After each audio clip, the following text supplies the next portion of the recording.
हमारा कार्यक्रम महाराणा प्रताप शिक्षा परिषद संस्थापक सप्ताह समारोह के समापन अवसर पर बतौर मुख्य अतिथि केंद्रीय शिक्षा मंत्री धर्मेंद्र प्रधान व कार्यक्रम की अध्यक्षता कर रहे मुख्यमंत्री योगी आदित्यनाथ ने कार्यक्रम का शुभारंभ दीप प्रज्वलित कर किया। वहीं महाराणा प्रताप शिक्षा परिषद द्वारा मुख्य अतिथि को अंग वस्त्र व स्मृति चिन्ह देकर उन्हें सम्मानित किया गया। बता दें कि महाराणा प्रताप शिक्षा परिषद द्वारा अपने संस्थापक सप्ताह समारोह के अंतर्गत चलाए जाने वाले विभिन्न कार्यक्रमों में प्रतिभाग करने वाले प्रतिभागियों को समापन अवसर पर मुख्य अतिथि ने अपने हाथों से स्मृति चिन्ह व प्रशस्ति पत्र देकर सम्मानित किया और उनके उज्जवल भविष्य की कामना की। वहीं मुख्यमंत्री योगी आदित्यनाथ ने कार्यक्रम की अध्यक्षता करते हुए समापन समारोह में आए हुए सभी अतिथियों का स्वागत कर धन्यवाद ज्ञापित किया। इस मौके पर महाराणा प्रताप शिक्षा परिषद के वरिष्ठ पदाधिकारी प्रोफेसर यूपी सिंह, राज्य महिला आयोग के उपाध्यक्ष अंजू चौधरी, कालीबाड़ी के महंत रविंद्र दास सहित बड़ी संख्या में महाराणा प्रताप शिक्षा परिषद से जुड़े हुए पदाधिकारी व कार्यकर्ता मौजूद रहे। गोरखपुर में भारतीय इतिहास अनुसंधान परिषद द्वारा अनुदानित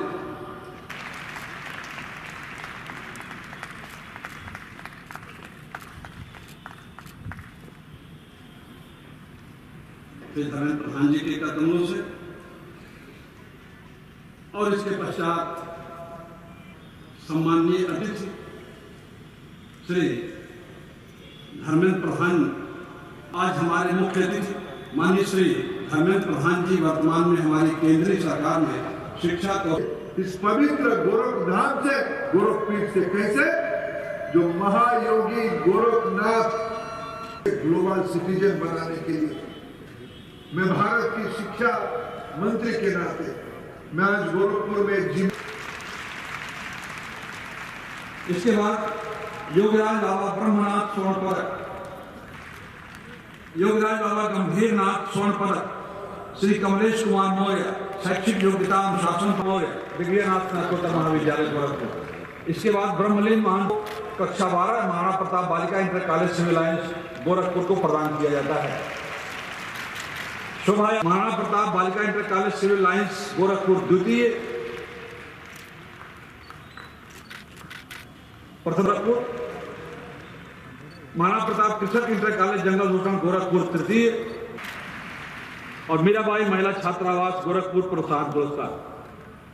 संस्थागत वैजयंती महाराणा प्रताप कन्या इंटर कॉलेज रामदत्तपुर गोरखपुर को ANM अंतिम वर्ष के सर्वोच्च अंक प्राप्त छात्रा को शिवांगी सिंह, ANM अंतिम वर्ष शिवांगी सिंह। डॉक्टर हरिप्रसाद शाही स्मृति पुरस्कार सर्वोच्च अंक प्राप्त करने वाले छात्र आकांक्षा चौहान। इसके स्वर्गीय रामलखन चौधरी स्मृति पुरस्कार अंबिका दुबे। हिंदी पुरस्कार वैष्णवी अग्रहरी महाराष्ट्र में प्रथम वैष्णवी अग्रहरी। इसके बाद गोरखनाथ संस्कृत उच्चतर माध्यमिक विद्यालय गोरखनाथ मंदिर गोरखपुर और आकाश मिश्र कक्षा 10 श्री गोरखनाथ संस्कृत उच्चतर माध्यमिक विद्यालय गोरखपुर। प्रथम स्थान देवांश मिश्र संस्कृत भाषण में प्रथम, श्रीमद् भागवत में। नमः सभायै सभापति पश्चात् भारतीय जीवन मूल्यानि अमुं विषयाणां जीवनं भारतीय जीवनं, भारतीय जीवनस्य मूल्यानि भारतीय जीवन। तृतीय शिक्षा संत वचन प्रतियोगिता प्रिंस कुमार कक्षा 9 महाराणा प्रताप कन्या इंटर कॉलेज रामदत्तपुर गोरखपुर तृतीय, गोरखपुर प्रथम। ओम सिंह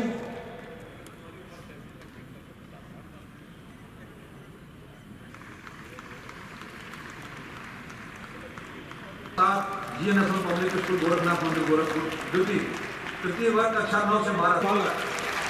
गगन पांडे कक्षा 10 हीरालाल वानिवास लाल इंटर कॉलेज खरीदाबाद प्रथम। जूनियर विंग बालिका कैडेट दिव्या मौर्य कक्षा 10 आमंत्रित करता हूं विजेता Maharana Pratap senior secondary school मामला। इस मौके पर मौजूद लोगों को संबोधित करते हुए मुख्य अतिथि केंद्रीय मंत्री धर्मेंद्र प्रधान व मुख्यमंत्री योगी आदित्यनाथ ने कहा, मैं आज खुद को सौभाग्यशाली मानता हूं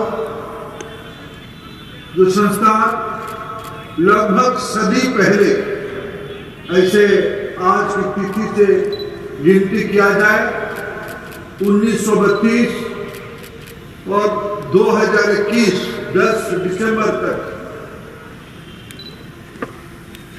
89 साल 89 ईयर्स की इस प्रवास के सफल प्रवास के उपरांत आज इस संस्थापन सप्ताह की उत्सव में आपने हमें आमंत्रित किया और गोरखपीठ ऐसे ही स्थान है, गोरखपुर ऐसे ही स्थान है मित्रों, ये अनेक प्रकार से ये एक महत्वपूर्ण स्थान है। हजारों साल पहले जब महाप्रलय हुई, शायद ये इलाका महासागर रही होगी। मैं पेट्रोलियम विभाग के कुछ दिन काम का संभाला, तब भूशास्त्र के बारे में थोड़ा अनुभव और अध्ययन हुई। महाप्रलय के समय में शिव जी जो स्वयं गोरखनाथ के रूप में इस पीठ में विराजे, उनकी तांडव के कारण इस महासागर जब हिमालय की रूप लिया, बाद में साहित्यकारों ने उसको सृष्टि की रचना के साथ जोड़ के वर्णन भी किया होगा। महासागर हिमालय हुआ, महापर्वत हुआ, उसी संगम स्थल के नाम है गोरखपुर। ऐसे ही पवित्र स्थान पे हिमालय की तलहटी में, हिमालय की इस पद स्थल पे, जहां विचारों की दृष्टि से महाप्रभु गोरखनाथ जी के विचारों के साथ साथ इस सभ्यता को दिग्दर्शन देने के साथ साथ परवर्ती समय में महाप्रभु बुद्ध भगवान की भी जन्मस्थान, संस्कार स्थान ये इलाका रहा है। और आप सब जो आज की पीढ़ी के विद्यार्थी और पिछले 99 साल के अंदर जो विद्यार्थी इस शिक्षा मंदिर में, विद्या मंदिर में, विद्या नगरी में प्रवास करते हुए समाज जीवन में आप उत्कर्ष स्थापित किए हैं, आप सभी लोग सौभाग्यशाली हो इस संस्थान के साथ जुड़ने के लिए। याद करिए, महंत दिग्विजयनाथ जी महाराज ने जब 1932 में, आज से 90 वर्ष पहले, महाराणा प्रताप शिक्षा परिषद की स्थापना के लिए अपनी पहली संस्था की नींव रखी होगी, उस समय उनके मन में भाव जरूर रहा होगा कि कुछ समय के बाद देश आजाद होगा, तो आजाद भारत के अंदर हम किस प्रकार के नागरिक थे। उस भाव को ध्यान में रख करके उस समय जो उन्होंने कार्य प्रारंभ किया, आज वह देश के अंदर विभिन्न धार्मिक संस्थाओं के द्वारा संचालित संस्थाएं या फिर सरस्वती शिशु मंदिर से जुड़ी हुई संस्थाएं उस भाव का प्रतिनिधित्व करती है जो हर एक छात्र छात्रा के अंदर राष्ट्रभक्ति की भावना देने के साथ साथ राष्ट्रीयता के लिए, अपने समाज, अपनी सभ्यता और अपनी संस्कृति के लिए हम सब की क्या भूमिका होनी चाहिए, इस भाव के साथ भी हम सबको जोड़ने का कार्य करती है। याद रखना, हमारा धर्म हमें केवल उपासना विधि तक सीमित नहीं रखता। हमारा दर्शन जब धर्म की व्याख्या ही करता है, तो धर्म की व्याख्या उसका एक विराट रूप लेकर के करता है। वो ये नहीं कहता है कि अपने उपासना स्थल पर अपने इष्ट की उपासना करना ही धर्म है। नहीं, भारतीय मनीषा ने कभी इसको धर्म नहीं माना। उसकी आस्था हो सकती है, उसकी पूजा पद्धति हो सकती है, लेकिन वह संपूर्ण धर्म नहीं है।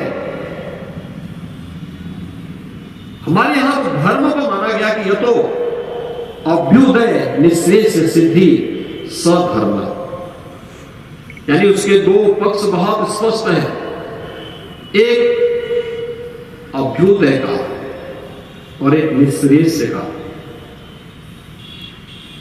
अभ्युदय सांसारिक उत्कर्ष से जुड़ता है, व्यक्ति के सर्वांगीण विकास से जुड़ता है, और निःशेष जीवन के अलग अलग पक्ष में कार्य करने वाले व्यक्ति के लिए मुक्ति का मार्ग अलग अलग हो सकता है। एक छात्र अपनी एक क्लास से दूसरी क्लास में जाता तो पिछली क्लास से उसे मुक्ति मिली, अगली क्लास में वो चला गया। वह शिक्षा ग्रहण करने के बाद जीवन के किसी एक क्षेत्र में पदार्पण कर रहा है, सर्विस में गया है, व्यवसाय में गया है, सेवा के किसी अन्य क्षेत्र में आया है, तो उसको पिछले कार्य से मुक्ति मिली और उसने नए जीवन में प्रवेश किया है।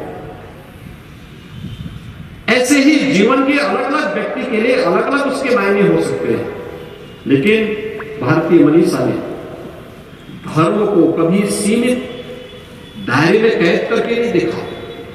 सांसारिक उत्कर्ष का उसको महत्वपूर्ण पहलू में माना है और सांसारिक उत्कर्ष के इस महत्वपूर्ण मुद्दे को लेकर के जिसे हमने अभ्युदय माना, अभ्युदय जीवन में किए जाने वाले हमारे प्रयास